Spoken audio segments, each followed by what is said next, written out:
favourite, Ballymount Boy, who obviously was a good run in the Richmond, and slight form Frank at the weekend when Van Dijk came out won the morning. Yeah, absolutely. Look, and to be honest, he's head and shoulders above the... I know that the others haven't had the same opportunities that he's had. He had a crack at a group race already, and the likes of a Cogitator and Edwardian haven't done that, and they come here a little bit less exposed in some respects, but Ballymount Boy has just progressed with each of his runs, and he's head and shoulders above, isn't he, in terms of the form, and that isn't really reflected in his the price. Richmond, Van Dijk in the yellow to his left, and you'll spot, Amy, that since then that Ballymount Boy will be running in new colours, because after shaping so well here, Wathen Racing have stepped in and purchased him, which is a big fella in the cap of Adrian Keithley, local trainer to York. Yeah, it's great, and obviously they keep him in training as well, which is fantastic, and he's a horse that's just improving with racing.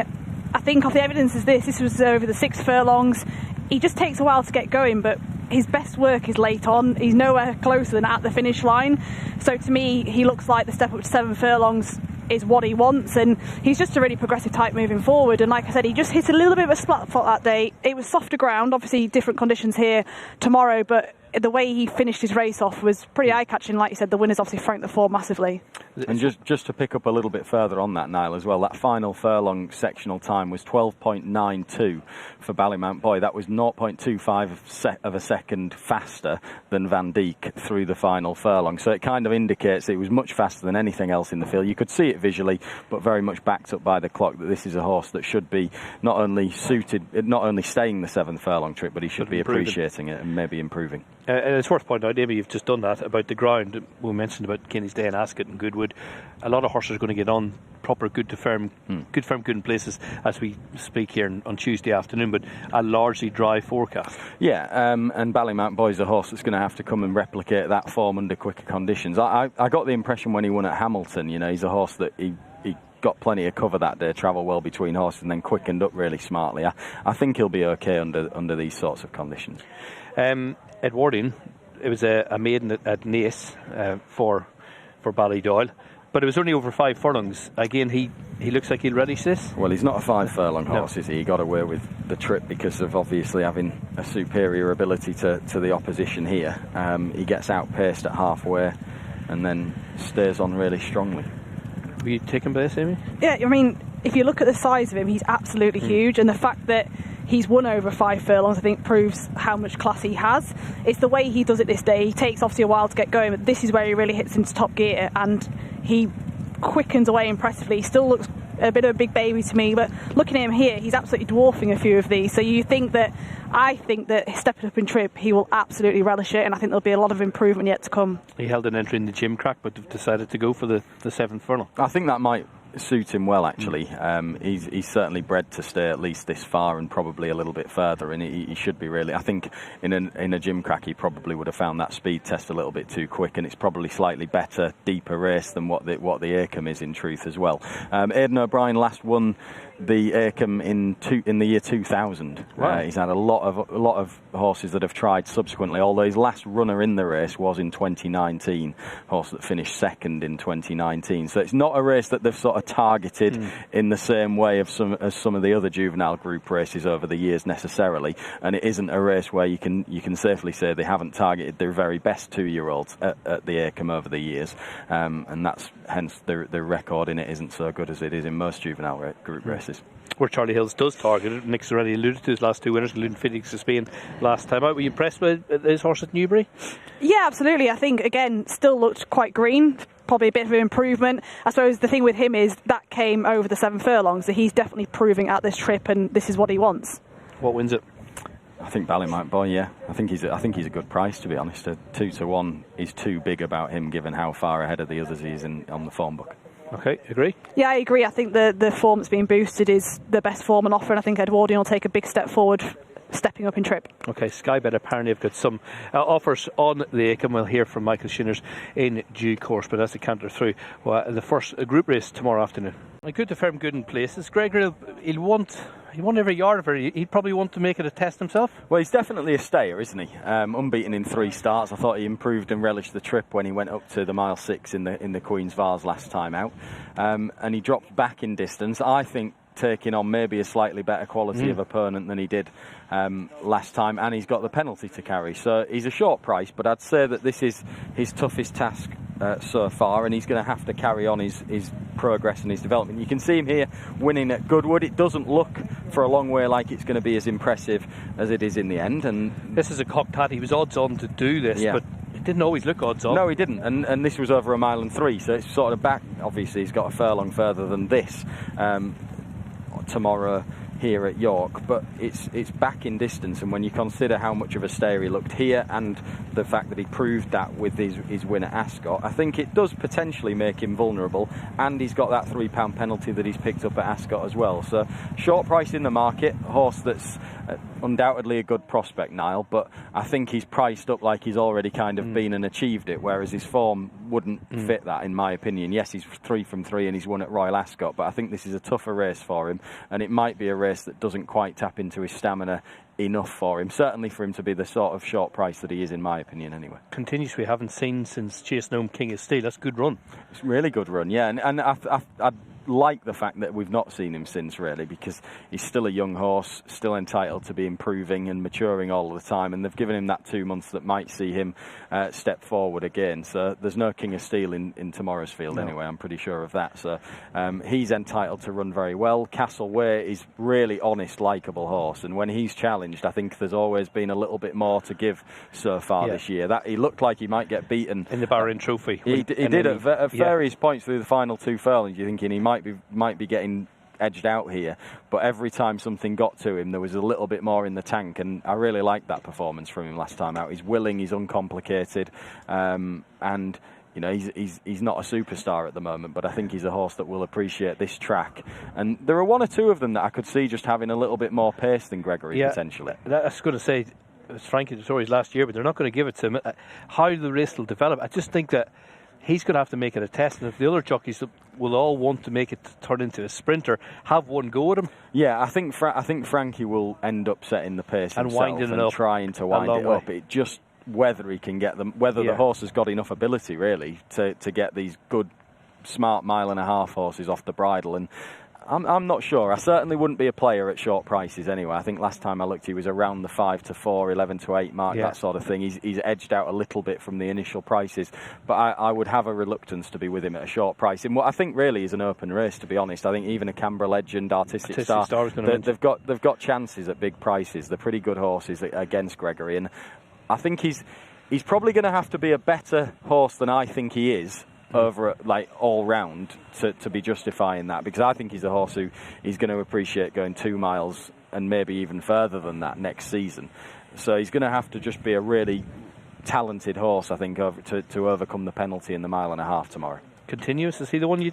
I think Castleway I'd just marginally prefer, but it would be more a negative on Gregory at the price that he is, really, would be my strongest view, rather than having an individual horse to be strong with. Okay, trappy little event.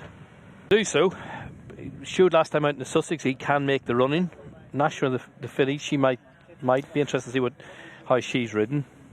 Next end, does he win again? Well, I think that might have a bit of a part to play. I mean, it'll be interesting through the first furlong. I suspect Ryan Moore will go forward on Paddington in the way that he did last time, but I don't know what Holly Doyle's going to do, because I've said it before about Nashua, but I personally believe she's at her very best where she gets a strong pace to aim at and she comes from off it and she relaxes out the back like she did in the Nassau last year and also in the Falmouth this year. I think that's her at her peak. But she has, of course, won a Group 1 at Chantilly last season when she was making the running. So they've kind of gone one way or the other. It's kind of one extreme or the other with Nashua. Here they tried to go back in this year's Nassau and it didn't work out. The pace wasn't strong enough for her. She cruises into it, but she doesn't quite finish off as a result of that pace not really being as strong as she ideally likes it. So that is on the cards again tomorrow if Holly Doyle decides to take back on Nashua in tomorrow's race, because that would be giving Paddington probably a freebie on the lead, which you're not going to want to do. So I envisage that she might want to be more positive on Nashua. Again, as I say, she is a filly that's produced some really big performances under positives rides in the past, and I think you'd be accepting that the race would unfold in the wrong way for if you take back early, really. It's unlikely, if Nashwa doesn't go herself, that anything else will really push Mostadaf drops in, the Foxes drops in. Exactly. I think Mostadaf will sit last. Yeah, so I think Mostadaf's chance increases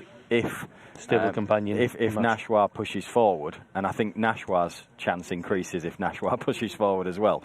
So personally, I think that's how the race will be run. I think Holly Doyle might be more positive rather than taking back, but we will wait and see, won't we? But that's one of the intriguing elements to the race. I think it does make a difference. Like I say, I think if you give Paddington a freebie on the front end, you may as well say goodbye. He's probably going to win with that sort of tactic. But on a level playing field, for me, there's too much between Paddington and Mostadaf in the market. You know, he produced. I know you can knock the form itself and say, well, did Luxembourg and Bay Bridge, did these horses come and turn up and produce their best form? And they probably didn't, but he still blew them away. Like, he won by 4 lengths, and it was a fast time as well, and he cruised his way around. And you look at his record over 1.25 miles, particularly in recent times, he's won the race in Saudi by 7 lengths, and then he's gone to Royal Ascot, he's won by 4 lengths. He's blown opposition away over 1.25 miles. He loves fast ground. He loves when he's had a bit of time between his races as well, and we've not seen him since Royal Ascot. So I think the stage is set for another big performance from Mostadaf, and I wouldn't have as much between him and Paddington in the market as what there is. It's not a race I've got like a uber strong view as to what the winner will be, but it's more of a coin toss in my mind than what the prices have it at the moment. And with Jim Crowley obviously picking up that lengthy suspension, Frankie Dettori, last Ebor Festival, coming in for the ride. Yeah, absolutely, and he's riding. He's been down to ride him out. Yeah, he's riding as well as ever, isn't he? As well, Frankie. So you know, it's a nice ride, nice spur for him to have picked up. Paddington, let's have a look at him in action. I mentioned the Sussex that, you know, we were thinking how is he going to be ridden, and here he is making the running and seeming equally as happy. Yeah, he was as happy. I think conditions meant that it was sort of looked a little bit more workmanlike, didn't it? Really, this win. Yeah, the whole festival really. But that was just the fact that the ground had got pretty soft. I think made it hard work, didn't it? And it was still a really good performance for him. The thing I like about him is how he keeps on producing it. Really, you know, he's been to all of the big meetings. They've not held back right the way through the summer. He's been a tough campaign, but he's thrived on every single one of the races and sort of stepped forward with each of them, really, to some extent. I still think that probably the Eclipse was his best performance.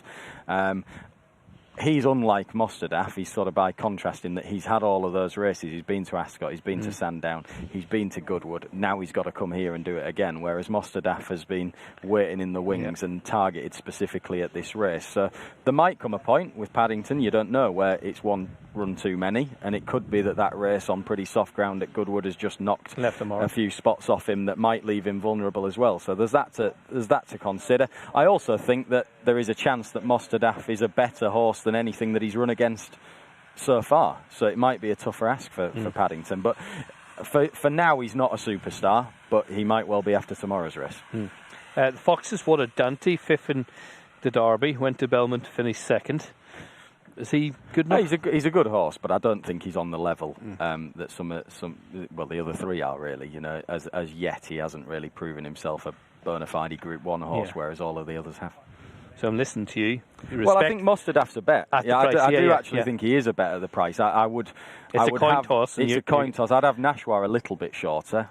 In my mind, I wouldn't have Paddington much beyond, much lower than even money, to be honest, which gives him a great chance of winning the race. But I do think that he's a little bit too short. I think it's quite trappy, quite open. Last time I looked, it was 8 to 13, 9 to 4. Yeah, and I think that's big about Mostadaf. I think he's got a better chance than that anyway. Okay, that's the quartet that are going to go in the Jodmund International feature here tomorrow afternoon. Placing it up slightly different, just the Tony Martin trained horse here, Reimer and Eye-Catch and Jockey Booking. Low mileage for the yard. Yeah. Bought for a fair few quid out of France. Yeah, some good form in France. Didn't shape too badly down the field on the flat debut for the yard last time out. obviously an eye-catching jockey booking that's caught the attention and presumably led to that big move in the market. But I think all round a wide open race. We've got Grappen and Enerd right down at the bottom of the weights as well, sneaking in off a mark of 72. You wouldn't imagine that. Curragh success. Yeah, you wouldn't think 72 would get you a run, but it has off 8-3.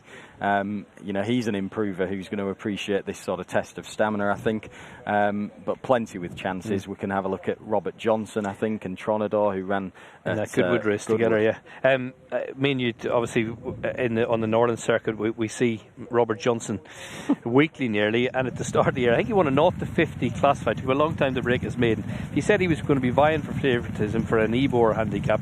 I would have laughed at you a couple of months ago, but he's done well. Victor Colgan, his owner, and Phil Kirby. Paul Muir was on the board this day. Conor Beasley back on board. He knows him well. He was better positioned than Tronador. He was, yeah. Tronador tried to come from right out the back, and it was too far back, wasn't it? And I'm not sure he loved the track necessarily at Goodwood either, but he was quite eye-catching.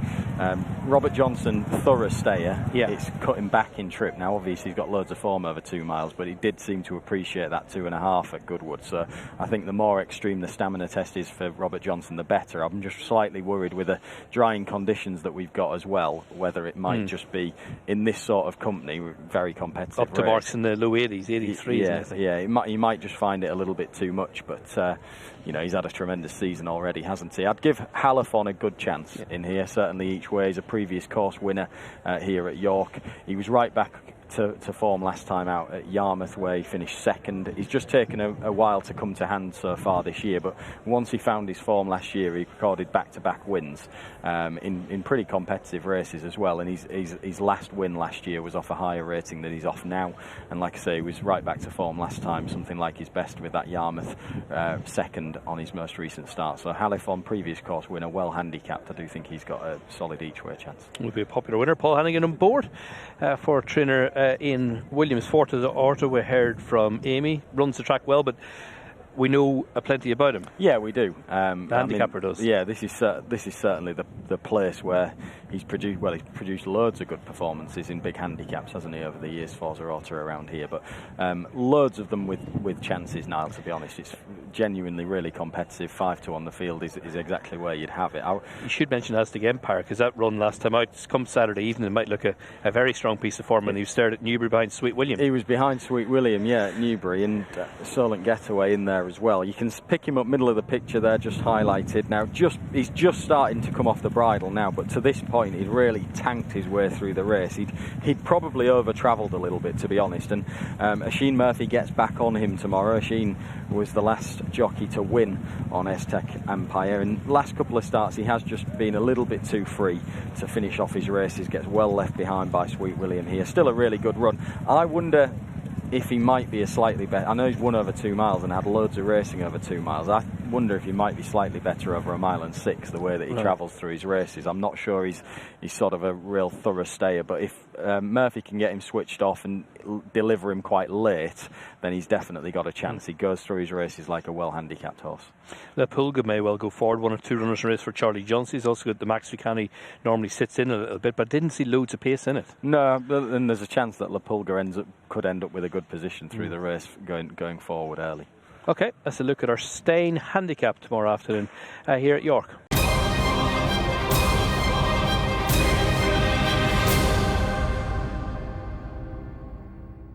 Favourites and different sort of profiles.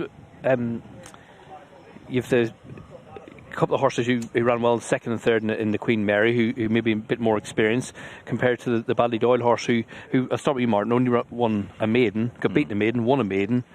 So it's more style over substance. Yeah, but she looks a hell of a prospect, I think, Cherry Blossom, and the time backs up as well the high view of the performance. It was a fast time that she clocked in dominating that maiden race last time out. So she does look a really good prospect, and she's got the right style and attributes, I think, to be very effective here at York as well. She went forward in this race at the Curragh. She has loads of speed through the first half of the race and quick out the stalls as well, and I think you do need that here at York to give yourself the best chance. So she's got that right run style. I know it's going to be a completely different grade of race, and obviously she's light on experience, but I have a lot of respect for this filly. I think this was a good performance, and there should be quite a bit more to come as well. Okay, she's 2-1 favourite and goes clear. The second, Amy, in turn clear of the rest. Yeah, I think it's potential over what they've already proven with this filly, but the way she went through the race and the way she's quickened was very, very impressive. And like you said, the two of them were then well clear of the rest of the field, which is what you want to see. So with her, it's just potential, what she could possibly be. Some of the others have proven form at group level, but she could be anything. Relief Rally was second in the Queen Mary, and then won the Super Sprint last time out. Obviously, both over 5 furlongs. Probably Queen Mary was a better run than this. Yeah, I mean, she didn't have to repeat the Queen Mary. Yeah, absolutely. And she was beaten just a nose in the Queen Mary, so she has that proven group form on offer. She then went to the Super Sprint. Obviously, the money on offer is fantastic. She's now won over £160,000 in prize money, so you want to go for the prize money as well. And she did impressively, as you would probably expect with that group form the time before. But you can see how impressively she again quickened up in a big field, and she put the race to bed in a matter of strides, really. Second's been beat since runs in the Seals race here Thursday. 6 furlongs looks like it'll probably improve. I think definitely, yeah. She would have won at Ascot, wouldn't she, with a little bit more time? She only just missed out there, and another stride she'd have got there. And then at Newbury, we've just seen how strong her final furlong was. She's a full sister to Coropic, who won the Chip Chase over 6 at Newcastle 6 years ago. So again, pedigree pointing, as well as the way that she's shaping and everything, to the extra furlong being a positive, I think, for Relief Rally to potentially bring it out a little bit more. I should mention Beautiful Diamond, who was third. She was third behind Relief Rally. She's got a couple of lengths to make up from the Queen Mary, but she went into the Queen Mary very well fancied, and it was only 2 weeks on the back of her debut as well. So she went into it very inexperienced, and sort of she was fast-tracked to the Queen Mary, really, on the back of an impressive debut win. And Carl Burke's won the Lowther a couple of times in the last 5 years with bigger-priced horses. Swing Along took it last year at 25-1. And I wouldn't be surprised to see Beautiful Diamond stepping up quite markedly. And she doesn't have to improve that much anyway. She's only got a couple of lengths to find with Relief Rally. I think 11-1 about her is a very big price. I could see her progressing for the extra time that she's been given. I saw her win at Nottingham earlier on in the year. She's a lovely-looking filly with a lot of scope, and I think she'll have progressed physically for that extra time that she's been given off the track. You went to Carl's last week, didn't you? Yeah, we went up to see, and again, he said the same. They think an awful lot of her, and like you said, he has a fantastic record in this race, which is always something to note. He does particularly well with fillies and mares as well, so I wouldn't be surprised, like you said, at a bigger price to not be far away. Sorry, years gone by, but this year in particular, how deep he is with his 2-year-olds. I mean, I actually said I admire as a trainer how consistent his horses are. From the start of the season to the finish, they run consistently week in, week out. He doesn't seem to hit a flat spot, but this year his team of 2-year-olds are exceptional, and I think he's got a really, really exciting bunch sort of for the rest of the season still. A star of mystery for Charlie Appley. Godolphin, they've been a bit below power this year with the juveniles. Tongue strap first time after obviously beaten last time at long odds on. Yeah, she was turned over, wasn't she? We saw that earlier with Nick, and you could see she just over-raced, didn't she? She popped out in front, she pulled too hard, and then she was wandering around a little bit under pressure. So I think that the race on Thursday will give us a much clearer indication of where she's at, really. I wouldn't judge her too harshly on last time out. I think there were excuses in a messy race for her last time. But obviously this is going to be harder again, isn't it, than what she's done before. I want to give a mention to the symbology of Clive Cox's one is maiden here. She was well touted. Clive had 2 winners the day before at Newbury Newmarket, and he came here. The dogs were barking about her, but she won really well. I thought she ran well in defeat last time at Ascot, looking a little bit green still and awkward at a crucial stage. She had a snatch up. Sacred Angel came out and finished 4th in a Group 1 at the weekend, so she's 33-1. I could see her out running them odds. Yeah, well, when she's been and done it at the track as well, it's obviously a positive, and she's still very unexposed, isn't she? So I think it's an interesting race. It's a right up to scratch, I think, in terms of the standards that's already set, and also the potential that you expect to see in a race like this. But it is competitive. Okay, that's the first race on Thursday, the Sky Bet. Lowther, next up, we're going to look at the Yorkshire Cup. Edmund Irish Oaks, the first 2 are back. Yeah, absolutely, and it's a race, it's a competitive race. Obviously, Save the Last Dance is probably the most reliable on form of what she's shown so far. The only time she's run on ground quicker than soft was when she was second in the English Oaks, then obviously went over to win the Irish Oaks, beating Bluestock in half a length on that occasion. So she is going to have that quicker ground here this week. She has also won on heavy and soft ground, so she's pretty sort of ground-wise, she sort of goes in anything, but she's pretty reliable, I think, in this kind of grade. Martin? Yeah, I think as far as Save the Last Dance is concerned, I think I would subscribe to the idea that she's going to be a much better filly on softer ground conditions, to be honest with you. She did run well in the Oaks, of course, but she didn't really meet expectations after her romp at Chester, and she looks a real staying filly, doesn't she? Yeah. I mean, maybe over sort of 2 miles, a longer trip later on, she might be fine on good ground, but I think stamina is ultimately her big forte, isn't it? It's a big asset, and I would be certainly at 3-1. I would be a little bit reluctant to think that stamina will be tested enough under the conditions that we're going to have. Yeah. And at this track, a bit more of a speedway. It is, particularly under the conditions that we've got. Yeah, she could easily get herself into a bit of bother 3 out and not get out of it in the way that she was able to at the Curragh on soft ground. Yeah, Free Wind goes for John Thady Gusden and obviously Frankie Dettori. Well, she'll be better suited by this than she was last time, because she ran over 1 mile and 3/4 at Goodwood, and the ground had got pretty testing, and I don't think she got home, did she? She's very effective on a galloping flat track like York over 1.5 miles. It's pretty much optimum for her, and her best form gives her a big chance. Free Wind, so I'd say she's a big player in the race. It's wide open, isn't it? I can see cases for loads of them, including Free Wind, who, as I say, I think this will be much more her bag than last time. Yeah, Nick was making the case. Novikaya, I completely agree with him. Yeah, absolutely. And when we went to visit Carl, he said it's a shame he has to run Novikaya and Poptronic against each other, but they're both coming, and he said both of them, he said they can be given a chance for them. Poptronic's very, very gutsy and tough, and Novikaya's an improving type, so he said he was bringing them both with live chances and wish they didn't have to run against each other, but that's just the way it's happened.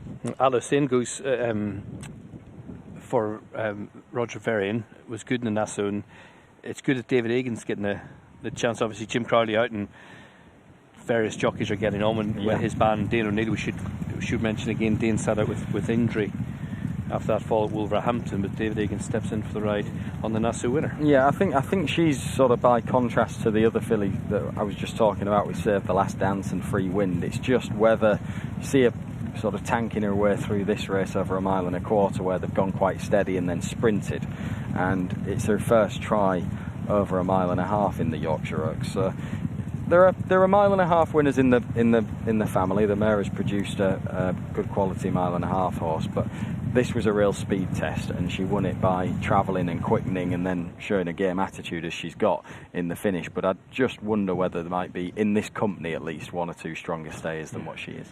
Looking at some of the bigger price ones, and like Lancashire Oaks, Poptronic just held on from Sea Silk Road. Sea Silk Road hasn't had many goes at this trip. There was only a neck between them that time.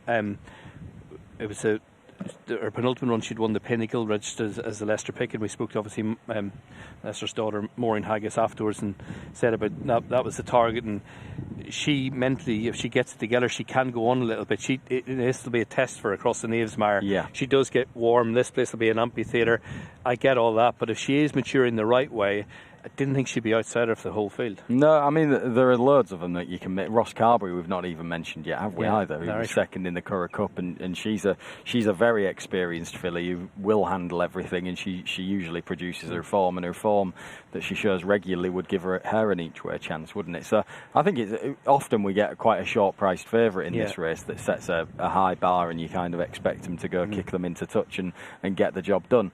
This year it's not that type of race. I think we haven't got an absolute superstar as it stands at the moment. The door is there for maybe one of the 3-year-olds to come and blow the race apart and produce that type of performance, but coming into it at least it's very open, competitive, lots of good fillies that are closely matched with each other really, but I suppose percentage call at the current odds maybe Free Wind, but it's not a race. I might have a stronger view on the day, but right here right now I don't have a really strong view on it.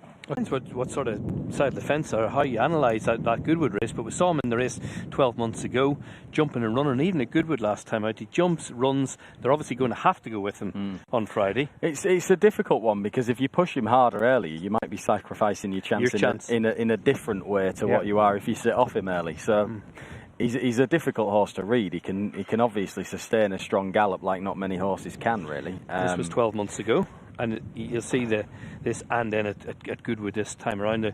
They're on first name terms with themselves, these horses. Yeah, well, when you watch this, you think, well, why isn't he shorter?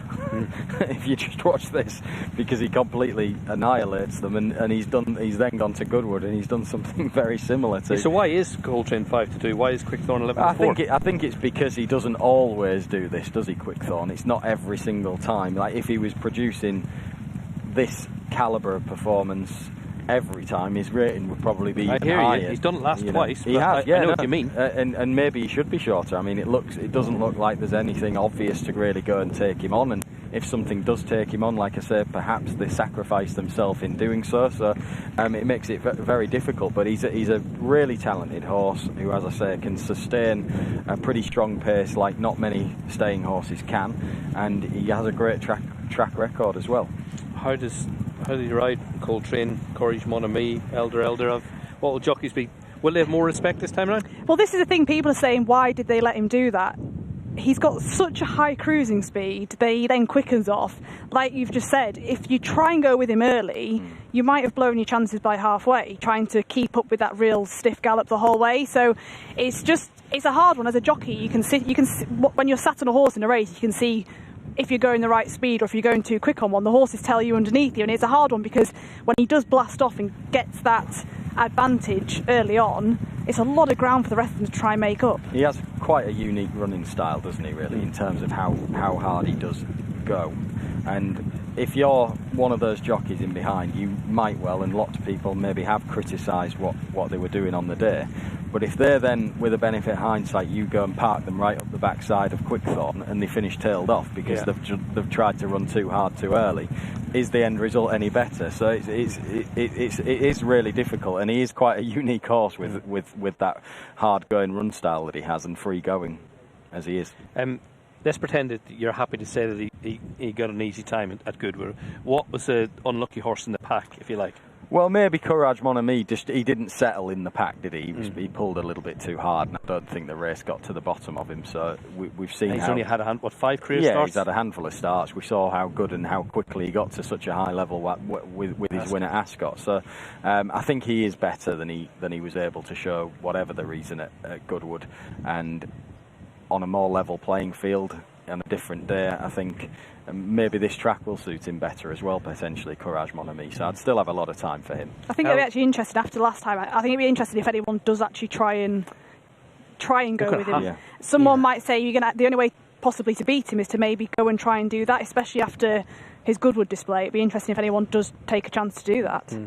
I thought after the Boodles Yorkshire Cup, when Giavoletto won and Elder of was second, that Elder of might kick on into Ascot, into Goodwood, and be the new star. But in truth, since winning Leisure last year, he hasn't really seemed the same. I mean, I didn't think he quite stayed in Ascot. I'm not sure 2.5 was for him. So I thought it was written for him after his run here. Yeah. But I agree. And then, are you happy to forgive his position at Goodwood? Well, he ran well at Goodwood, didn't he? He actually ran really well in amongst the pack, and he finished, right in amongst Coltrane and Courage Mon Ami. He was right there with them, so, and Giavoletto again. So we know that the track is fine for him, and you look back on the Yorkshire Cup and think that probably that rallying second in the Yorkshire Cup points to 2 miles at this track being close to what he wants Elder of, and he's obviously been to Ascot and been to Goodwood, but he hasn't had a really full busy campaign necessarily, and it might be time for him to peak potentially. I could certainly see him running well. If we got the prices, we'll see them in a moment, but he's around 7-1. 7-1, yeah, and that probably is big enough, but it's a race I find I'd rather stand and watch it, to be honest. He was the one I was coming down to, but I've sort of followed him a little bit now. He's getting expensive. I mean, they've all beaten each other, hasn't they, really, over the times, and nothing, therefore, will be a huge surprise from one horse to the next, really. And probably with that in mind, I'd be more looking towards something at a slightly bigger price than focusing going hard at the front end of the market necessarily in something that I wouldn't. Bigger price, Broom, River, Stars, Tashcan. No, when I say bigger prices, I'm meaning your Elder of 7. So, not the very front first 2 or 3 in the market would be my gut feeling on the race. Same. Yeah, I think it's one of those races you don't know what's going to happen. If Quickthorn does do what he does. Well, you know what he's going to do. If no one tries to go with him and he manages to get another, 10-length advantage, like you said, it's going to be a hard race to sort of work out. But if you're going to take a chance on something at a bigger price to maybe chase him home, that's maybe the way to go. Okay, Longstill Cup, we haven't a clue.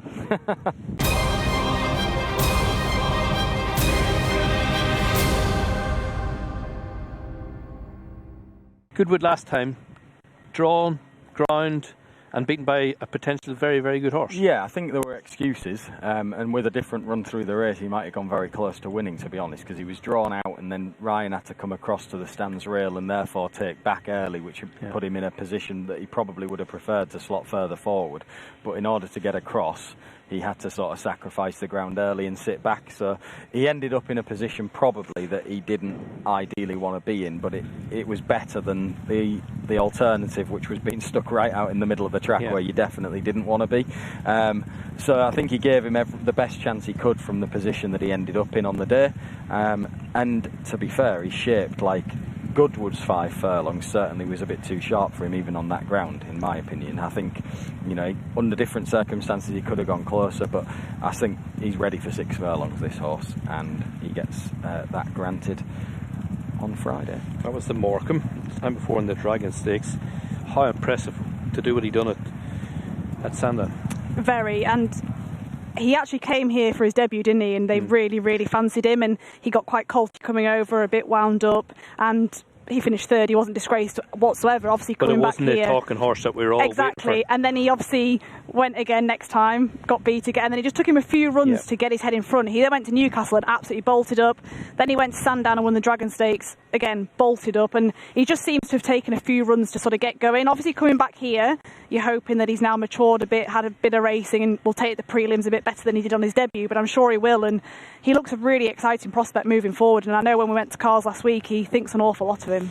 Ryan Muir's been on the last couple of times, but you imagine he won't be on if Johanna Brahms is declared, because he'll have to ride him, and he was obviously good in the Windsor Castle behind Big Eves again. Yeah, exactly. 2 horses that have come up against Big Evs and not been quite up to beating him, but in the case of Johannes Brahms, it was still early on. It was only having his second start on the back of that win at Naas, and they've given him that time as well to progress, I think, probably physically through the summertime since Royal Ascot.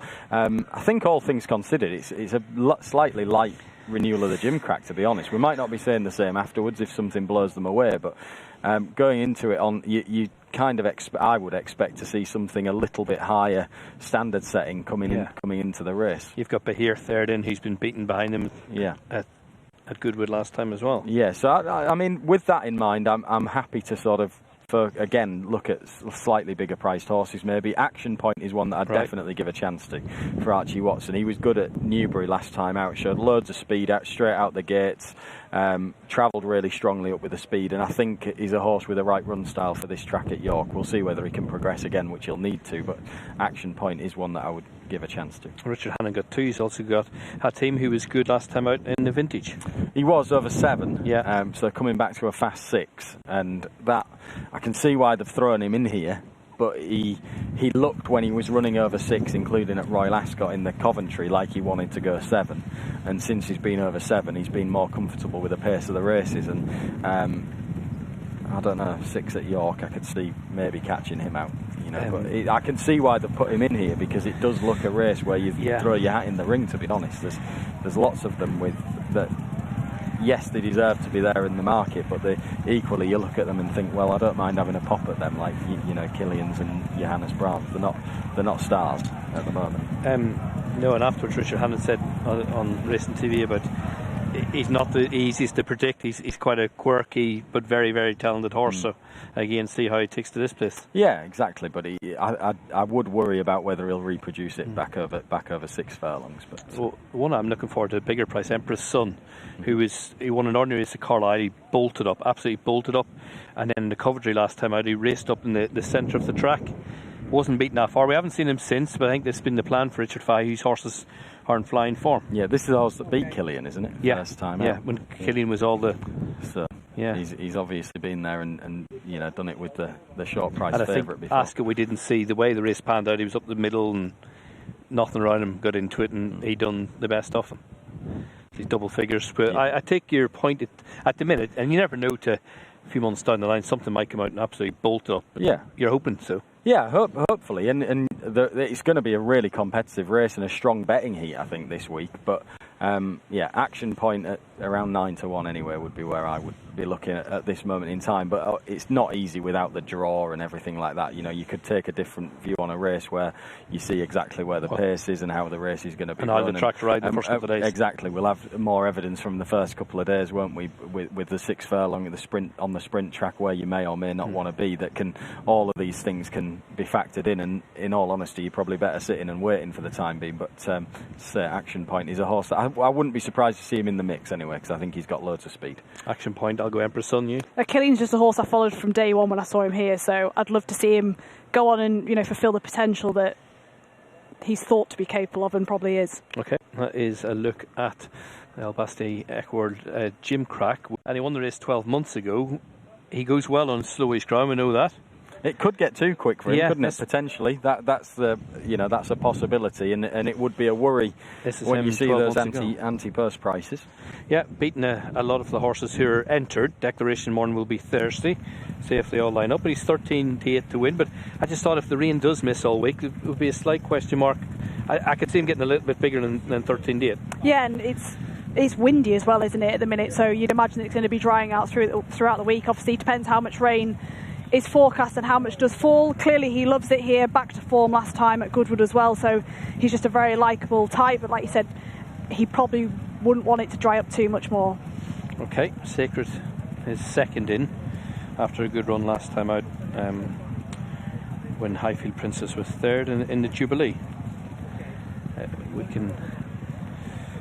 can also, a lovely sort of tie in with each other. You got Kinross and Isaac Shelby. Isaac Shelby for Brian Meehan and Sean Levy, who gets a good tune out of this horse. Yeah, Isaac Shelby obviously went down fighting at Goodwood behind Kinross, and we can have a look at that now, audience further back as well. But it was a real good battle between these two. Kinross always just holding on, but Isaac Shelby well positioned through the race, admittedly, but he really rallies and goes down by a narrow margin in the end. Sticking to his task, and he's a young horse with a good attitude, but he's another one that might just have preferred the ground to be a bit slower than it looks likely to be on Saturday. We'll wait and see whether we do get the rain later on in the week and things, but Kinross quickens up nicely down the inside there. Not much between them at the line, but there was always a feeling really from this point as we hit the half furlong pole that Kinross was just holding the upper hand. Okay. Next in the betting is Al Sahil, who again is in the Jubilee form, was drawn more near side. Yeah, and back up to 7's probably a good thing, I think, for Al Sahil. He's not a straightforward horse, but he's got a lot of ability. And one thing I would say, you've got Pogo in the field. Yeah. Muta Narsek's a possible runner. Isaac Shelby, who'll go prominent. There could be a really hot pace. And Al Sahil is a horse that I think would benefit from that. He's probably best when he's held up, swinging along off a strong gallop. And it could be that he gets that type of setup, maybe, that would seem to good effect. Agree? Yeah, I think so. And they're going to go a nice gallop round here from that start. You sort of have to get your position early enough, and you often get someone sort of want to go and dictate from the front early enough in the race. So I imagine it's going to be sort of an even enough gallop and set up for a horse like him. And envisage him probably come up the middle of the track. Yeah, they usually do. They sort of swing off the bend. When you turn in, it sort of knocks you slightly off the rail anyway, more into the middle of the track. So they generally just do that and edge up towards the middle. It's a very fair track. You don't see many hard luck stories around here. So I imagine all week we're going to see some real fair racing, and it's such a big open track. You don't often see much hard luck. Yeah, the way it opens up, sort of 3 furlongs down. It's rare to see it. Yeah, absolutely. And I think particularly in a race like this looks set up to be, where they're probably going to go very hard. As I say, they'll get well strung out and fan across the track, and you'd imagine that they'll have their chance. But Al Sahil would be a beneficiary of that if those front running horses do declare. Sacred might be another one as well, potentially. But they're not all going to stand their ground, are they? But there's plenty of pace on if those key horses like Mutanarsek, Pogo and the like do end up there. There could be competition for the lead. Sandrine was touched off in her Lowther here a couple of seasons ago. She's a big price this time around, but I believe Kirsten Royce and Andrew Bolden the plans to come here? Yeah, well, look, she wasn't disgraced on her most recent start in France when she was sort of in mid-division. She's not really found her best form and consistently shown her form so far this year. Okay, of the shorter price ones, what are you with? I'd love to see Kinross win it again. I think he's very, very likeable. I just think that it depends if the rain comes. It's just he's probably better on a slower surface. So great to see him if he does. Isaac Shelby again, I think he'll probably run another solid race. I suppose if you spoke to William Darby in the York team, Paddington's a great result, but Highfield Princess would be a great result for the York. But the Tory's it's a big 4 days. He's got so many chances. Him being on mustard that's massive as well, isn't it? Tomorrow, he's got a host of chances. Yeah, of course, and I hope he has a really good, successful week as he has when he's been elsewhere. But this is a place where he's, got so many memories over the years, and it'd be nice to see one or two more, wouldn't it? And you look back, 3 runs in maidens, not decided, easy to back of 57 in a handicap, got beat, and then 1 of 57, then just kept progressing and progressing. It gives us all a chance, doesn't it? Does. Well, one of our horses actually beat her off about 58, really? So I think, obviously didn't go on to the same kind of level, but it just shows mares, they can just improve and improve and improve, and it's a bit like Azure Blue obviously isn't running now, but she started handicaps off a mark of 78 and was running over 7 furlongs. So it just shows how much they can improve. Let's have a look at her winning at Goodwood this race for the second year in a row. It was an ease in grade, slightly. It was an ease in grade for her, but this year she's been campaigned differently. He's been brilliant with her the way he's campaigned her 7-6-5 and ran her lots. But it was good for her to get her head back in front. I think she's a mare that really thrives on being kept busy and having that intense campaign, and we saw that from her last year, that she just, when she was in the zone, she stayed in the zone, didn't she, for a good few months, and produced big performance after big performance. And to me, she looked right back on it. Yes, it was a drop in class, but just to dominate still good horses in the manner that she did, I think this was her back right on song at the sort of level that she was producing with regularity around this time last year. So for my money, she's the one to beat again, because this performance suggested that she was right back on it, and I know that obviously Bradsill beat her, didn't she? Yeah, I was going to say Bradsill. She's 11-8. Bradsill's up 130. The timer according. Bradsill beating the King Stand came over close home, on top of the winning line. Bradsill hasn't been talked about much since the King Stand. No, he hasn't, and I can look. He's a fast horse, a top class horse, and there's no knocking what he did at Ascot at all. And you've got to respect him massively. Of course you have. I think that Highfield Princess is probably a slightly better opponent this week than she maybe was at Ascot, but I suppose to justify the price at 11-8, then she has to be, doesn't she? And yeah, you can't knock any aspect of his Ascot performance. He travelled away and behind them, made it look very straightforward. Bradsill, he won his maiden here. PJ McDonald was aboard. Yeah. And you're thinking, wow, do you remember the night? Yeah, I was here. And he's just a horse that sort of always promised to be as good, and nice to see him go and prove it. Obviously, like you said, there's a bit of controversy afterwards when he came across Highfield Princess, but as you were just saying, she thrives on racing, and also when they get older, they sometimes need a bit more racing to sort of keep them in the game. I think that Goodwood race will have done Highfield Princess the world of good, purely because she didn't have to be at her best, she didn't have a hard race, and she still bolted up. So I think even for confidence with horses, I think to go and do that and not have to be at her best, it was probably a bit of sort of enjoyment for her to go and do it that way. Big Evs supplemented, great by the owners, connections to have a go. We've been talking, previewing Jim Cracks, etc., and he's beaten a lot of them. And here he was at Goodwood, and again he was very, very good. He was, and he adds a real dimension to the race, doesn't he? He makes it a lot more interesting to have him in it than not have him in it. And we've seen, a 2-year-old hasn't won it for 16 years, but plenty have run well in defeat, including the Platinum Queen a year ago, who finished second to Highfield Princess last year. Big Evs, he's all speed. I think the ground, he had to dig it out in the end here, but it wasn't a race and conditions that really played to his strengths. I know that Mick was concerned about the ground going into it, was happy to let him take his chance, and guts, determination got him through in the end when he was really tackled. But this is a horse that bounces out the stalls. He shows loads of boot early on in the race, and we saw that from him at Royal Ascot with how dominant he was there from Johannes Brahms. And it underlines that it was obviously a good performance, that he's 100 to 30 second favourite for the gimcrack, doesn't it, to some extent? And if the ground stays on the quicker side, which it looks like it probably will do, he'll be producing another personal best, I think, wherever that sees him finished, I don't know, but I think the fast track will suit him, the slicker ground will suit him, and he's a very fast, uncomplicated horse that he'll just get on with his job, I think. Yeah, 8s and the 6s were firm since it was announced that he was coming down this direction. Andrea Azzini gets a leg up first time. Obviously Jason Hart, people saying he has to ride Highfield Princess. Well, he couldn't do 8 stone 3, so he wouldn't be aboard anyway. Andrea Azzini doesn't do 8 stone 3 every day of the week, so he won't be having a sauna, don't worry, but he'll be getting other methods to get his weight down. It's a big 4 days for him. I know he was speaking to Sky Bet a couple of days ago, Michael Shinners, about his last few days here and how, since he announced that he was leaving, how well it's went.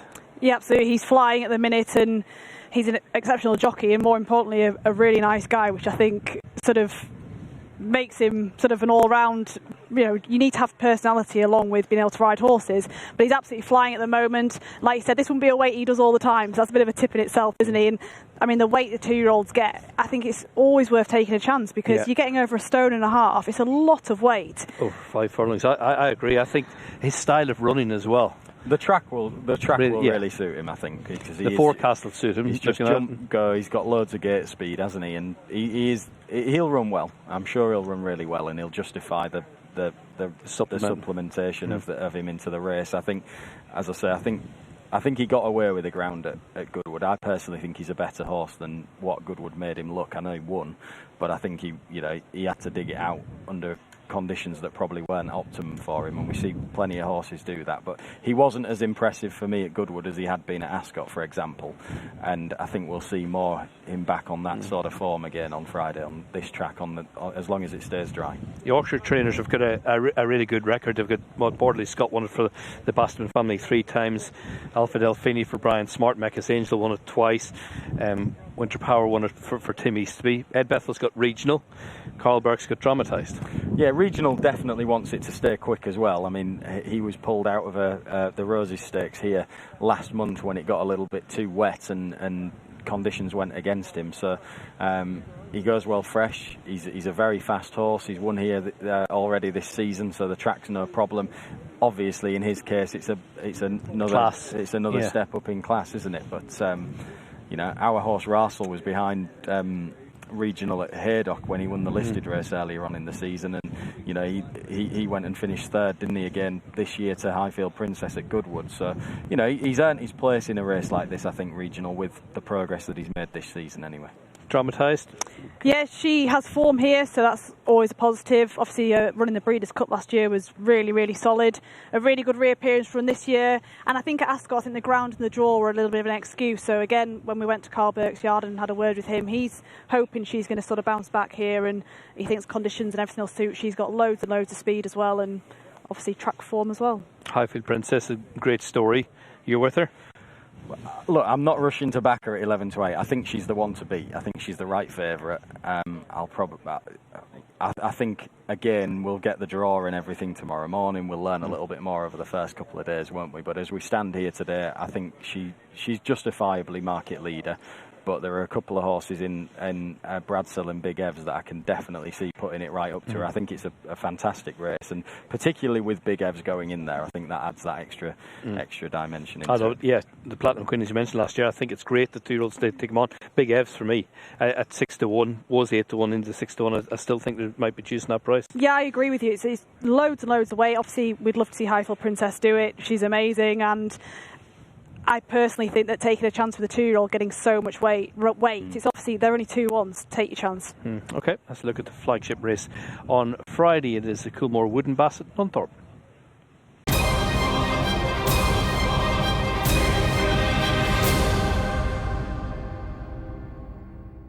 a rest. It's a good renewal. You've got to need 95, 96 to get in the Sky Bet Ebor? Yeah, Sweet William heading the market around about the 4-1 mark. Obviously been really impressive. You've got Absurd, who's been supported on the back of the jockey booking. Yeah, Frankie Dettori. Yeah, with Frankie Dettori taking the ride in his last Sky Bet Ebor. That's around about 6-1. Then you've got Real Dream for the Sir Michael Stout team. And then you've got a couple of other horses who've been supported at slightly bigger prices, the likes of Jack Finbar, another one for Willie Mullins. I think William Buick's jocked up for that horse. And Nusrat, who wasn't expected to run in the race. I think Connections said afterwards that they were perhaps going a different route after it won the Road to Ebor race at the Curragh, but won that race and has been backed subsequently into 14-1 now. So yeah, it looks a really competitive race, as you would expect, but a relatively short price favourite, a 4-1 favourite. Sweet William, how impressed have you been? Well, you can't really not have been impressed by him. He keeps on progressing every start. It looks a very strong stayer, doesn't he? I do just wonder with him. He's obviously progressed quite rapidly through the ranks, and he's had an intense campaign for the last 6 weeks to get himself into the position of being able to run in an Ebor. But he's a well-bred horse, lots of ability, lots of progression, but at the front end of the market, 4-1, not for me at that sort of price, to be honest with you. But it's easy to make the positive case for him. Okay, owner Normandy Stud, happy to let him to take his chance. Talk after Goodwood that he may well not come here, but here he comes. Absurd is next in for Willie Mullins. You've been over there, I see, haven't you? Yeah, we went, had a flying visit across there, went to Willie Mullins, went to Joseph O'Brien's and went to Paddy Toomey's. But yeah, Willie potentially going to be running 2 in there, Absurd and Jack Finbar. We've got a preview evening here this evening that people can watch on Racing TV, their Facebook Live page, and we'll be having one of the guests will be Patrick Mullins, who's coming on Zoom. Right. So we'll get the lowdown on whether or not his 2 horses are going to run. But yeah, Absurd. Another guest is Amy Ryan. Amy Ryan, yeah, excellent Amy Ryan, yeah. We are. Absurd was a little bit disappointing at Galway. I think it's fair to say over hurdles, made a couple of mistakes, but that second to Vauban, obviously the form has been franked a good few times. So he looks like he holds an obvious chance. Real Dream goes for Sir Michael Stout. Obviously Desert Crown not here, same ownership. Ryan Moore booked. Yeah, I think I'd have him close to favourite, this horse, to be honest. He's lightly raced. He's won 2 of his 3 this year. He's run really well here at the track as well, over 1.5 miles, looking like it was a bit short for him, but proving that he's fine here on the Knavesmire. So he's run well all 3 starts this season. The extra distance he got at Ascot last time out on the back of shaping like it would suit him here at York, and he duly improved a load to go and win by a wide margin. I thought £8 for that was very fair, really. He won by nearly 5 lengths and completely dominated a decent race at Ascot. So he's progressing. He's lightly raced. He's lightly raced over the trip as well, which obviously did make a big difference to him. And I think he's probably been a little bit overlooked in the market, probably because there are, you've got the Frankie factor on Absurd. You've got Sweet William, who's an obvious one to, won his last 3 for the Gosden team, and I think Real Dreams probably just sort of got lost a little bit, and I can see that price tightening up anywhere from 8-1. Scampy's had a good season, won the Yorvik win, and you're in automatic to the Sky Bet Ebor, and then won Shergar Cup last time out under Safi Osborne. So had a fine season, and on the back of them wins enables him just to get in here. Yeah, it does, and obviously absolutely thriving. It's a brilliant race because it's so open. I mean, the likes of Sweet William, he's 3 from 6. He's got so much less running and less miles than them. I think you're always looking for a potential group horse in a handicap, and I think he fits that bill. But Scampy is a horse that's thriving at the moment, and definitely entitled to take his chance here this week. Chillingham goes for Ed Bethel. He's progressing. He is progressing. I don't think I'm unsure whether he stays well enough. He ran at Royal Ascot, didn't quite get home, I didn't think, that day. So, but he's a lightly raced young horse who's had a great season. But I just wonder if there'll be 1 or 2 stronger stayers than him. HMS President goes for Alan King, and Alan's horse is running well now. Early in the season, had a quiet spell. Ross Ryan booked for Roy. Yeah, he's a horse. So again, he's had a good season. He's not been out of the first 2 so far this year. They've saved him for this. I would imagine he's been off 2 months since Royal Ascot, since the good second there. That was a really good run. It was in the Duke of Edinburgh. There's a horse that caught my eye. I don't know what price he is, Michael. Moricana. It'll be bigger than 20s anyway, I think, for Sheila Lavery. Yeah, I think that goes for the Goltress. Oh, okay. He's not going to go. No, he was a horse that I was looking at amongst the entries that, did catch the eye a little bit in the Duke of Edinburgh. But HMS President, as I say, he's declared in the Goltress. Yeah, he's been laid out for.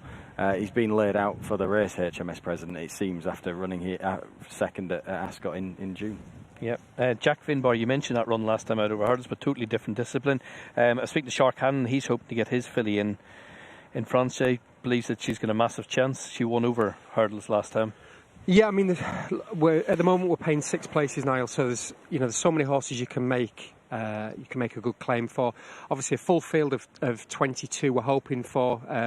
Fair play to York, William and the team. They got the new stalls in that enabled from 20 up to 22, so it gives that extra options for extra places. I'm sure we'll be paying at least 6 places on the day, and that's another horse that you can make claims for. There's so many of them that you can give a shout to, but I mean, I think that 4-1 Sweet William's probably you would imagine it'll be as short as that horse gets. You would think that there's going to be other horses backed in, and it might just drift out Sweet William potentially to a backable price. Real Dream is the one that you're probably thinking. I think he might not be far off favourite coming off, to be honest. Real Dream. I think there'll be a bit of momentum behind him. He's certainly where I would look at that caption that we saw earlier on, sort of 4-1 Sweet William. I can see people not really wanting to get involved at that sort of price, and like I said, you get these horses that sort of Real Dream's been prominent in the market for a while since Ascot, but he hasn't had the real momentum that maybe one or two others have had, so I think he's got a very good chance anyway. Okay, let's look a canter through the Sky Bet Ebor, the highlight as a feature handicap of the week. Now, we need a winner, Amy. I'm looking forward to seeing Big Ebs in the Nunthorpe. He's getting loads of weight as a 2-year-old. Platinum Queen went so close last year to Highfield Princess, so looking forward to seeing him run. Yankee can beat. They're getting a lot of weight, so a 2-year-old hasn't done it for a long time, but nice to see one do it. I've seen his last ride in a Group 1 before he's off to his stint in Hong Kong. You? Well, no doubt I'll have plenty of opinions through the week as we stand here on the day. But as we are here today looking at it, Anti-Purse, Beautiful Diamond and Real Dream in an each-way double now would be my idea of trying to knock it out the park ahead of the Ebor meeting. Good.